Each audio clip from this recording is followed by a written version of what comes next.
Assalamualaikum warahmatullahi wabarakatuh. Alhamdulillahi rabbil alamin. Wassalatu wassalamu ala asyrafil anbiya'i wal mursalin Sayyidina wa maulana Muhammadin wa ala alihi wa sahbihi ajma'in, amma ba'd. Kaum muslimin dan muslimat yang dirahmati oleh Allah subhanahu wa ta'ala dimanapun berada, pada kesempatan kali ini saya ingin menghuraikan sedikit masalah, yaitu tradisi yang berkaitan dengan pembacaan sholawat atau penyebutan Al-Khulafa'ur Rasyidin yang 4 di sela-sela tarawih. Dan tradisi itu kenyataannya dikerjakan oleh sebagian kaum muslimin muslimat di Nusantara. Kaum muslimin dan muslimat yang dirahmati oleh Allah Subhanahu wa taala, kalau kita tanya apakah ada hadis Nabi yang menjelaskan tentang amaliyah tersebut? Jawabnya tentu tak ada, karena memang faktanya tak ada riwayat yang menjelaskan itu. Terus kemudian apakah boleh dikerjakan? Tentu boleh, tapi dengan catatan. Boleh tapi dengan catatan. Artinya apa? Artinya di sela-sela tarawih, yaitu ketika mendapatkan 2 rakaat baca sholawat. Terus kemudian ketika mendapatkan 1 tarawih, yaitu 4 rakaat, ada Bilal atau siapapun membaca atau menyebut nama Al-Khulafa'ur Rasyidin, mulai dari Abu Bakar, Umar, Utsman, Ali, dan lain-lain. Itu bagian daripada mengerjakan sesuatu yang dianjurkan secara umum. Maksudnya macam mana? Sholawat ini diperintahkan oleh Rasulullah untuk dibaca dimanapun berada. Tidak tertentu masa, tidak tertentu tempat. Kemudian menyebutkan nama Khulafaur Rasyidin. Ini ada beberapa tujuan. 1, inda dzikris sholihin tanzilur rahmah. Ketika nama orang solih, rahmat Allah akan diturunkan. Pun pula mungkin tujuan daripada ulama-ulama kita ketika mereka mengerjakan tarawih, ketika mereka mendapatkan 4 rakaat atau 2 salaman, mereka membaca, mengingatkan, menyebut nama Al-Khulafa'ur Rasyidin hanya untuk mempermudah saja, untuk supaya mereka ingat bahwa ini dapat 1 rakaat, 1 tarawih, berarti kita sebut Abu Bakar As-Siddiq. Oh, berarti kita dapat 1 tarawih. Nanti sebut lagi Umar, dapat 2 tarawih, dan seterusnya. Tujuannya adalah untuk supaya mereka selalu ingat yang dikerjakan. Ini dapat 1, dapat 2, dapat 3, dan lain-lain. Jadi tinggal daripada niatnya. Nah, apakah yang demikian itu boleh? Tentu boleh dengan catatan. Apa catatannya? Yaitu bahwa yang demikian itu tidak dianggap, diyakini datang daripada Rasulullah SAW.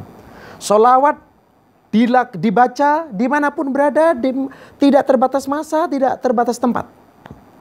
Menyebutkan nama Khulafaur Rasyidin tak masalah, asal semua itu diyakini tidak datang daripada Rasulullah SAW. Apakah hal tersebut tidak termasuk bid'ah? Nah, maka jawaban ulama adalah jika sekira pelakunya yang mengamalkan tidak meniati itu khusus di tempat tersebut, tak apa-apa.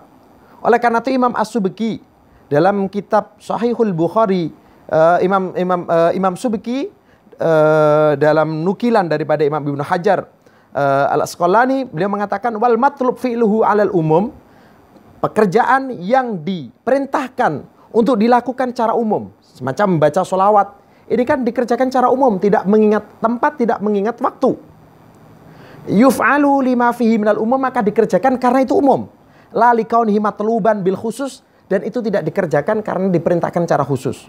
Wa illa kana bid'atan, jika dia merasa bahwa ada sholawat itu khusus dikerjakan di tengah-tengah antara sela-sela tarawih ini, maka ini termasuk bid'ah.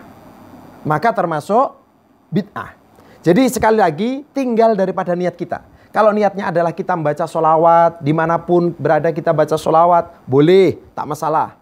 Tapi kalau dengan niatan bahwa di antara sela-sela tarawih ini ada kesunatan membaca sholawat, nah ini yang termasuk bid'ah atau bid'ah makruha. Atau meyakini bahwa di sela-sela tarawih sunnah menyebut nama Khulafaur Rasyidin, nah, ini juga termasuk bid'ah. Tapi kalau dia mengerjakan secara umum atau tujuannya adalah untuk selalu ingat kepada sholat yang dikerjakan, maka tak masalah. Hal semacam ini pernah ditanyakan kepada Imam Ibnu Hajar Al-Makki Al-Haytami. Dalam fatwa fikih kubronya, beliau pernah ditanya, wasuila al-faqih Ibnu Hajar Al-Makki rahimahullah, hal tusannu as-salatu ala nabi sallallahu alaihi wasallam baina taslimati tarawih au hiya bid'atun yunha anha? Apakah sunnah membaca sholawat kepada Rasulullah di antara salam-salam tarawih? Apakah itu termasuk bid'ah yang dilarang? Apa jawaban beliau? Fa'ajaba.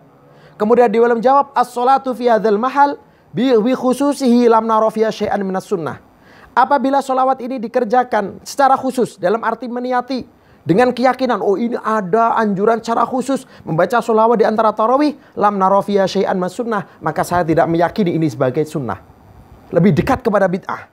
Faya bid'atun, bahkan itu bid'ah. Yunha anha, kalau perlu dilarang. Man ya'ti biha biqasdi kauniha sunnatan fi hadzal mahal bi khususihi. Yang meyakini bahwa itu ada kesunatan cara khusus membaca sholawat di antara tarawih, maka ini termasuk bid'ah dan mereka dilarang kalau memang ada tujuan keyakinan bahwa itu sunnah mengerjakan sholawat di antara salah-salah tarawih. Duna man ya'ti bihala bihadzal qasdi.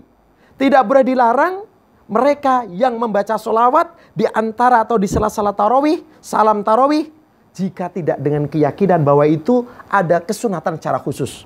Artinya, misalkan saya membaca sholawat, maka saya baca sholawat karena dimanapun berada kita dianjurkan membaca sholawat. Dan saya tidak punya keyakinan atau niat bahwa sholawat tersebut sunnah dibaca selepas salam tarawih. Jika demikian, maka ini tidak termasuk bid'ah dan tidak boleh kita larang.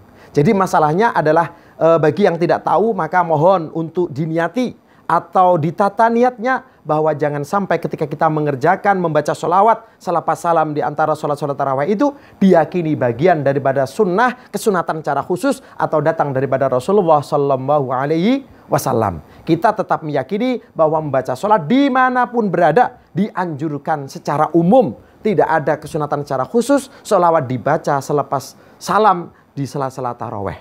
Demikian yang dapat saya sampaikan, semoga bermanfaat pencerahan kepada siapapun bahwa jangan sampai kita mengingkari sesuatu yang kita sendiri belum tahu kenyataan atau hakikatnya atau niat pelakunya bagaimana. Akhirul kalam, wassalamualaikum warahmatullahi wabarakatuh.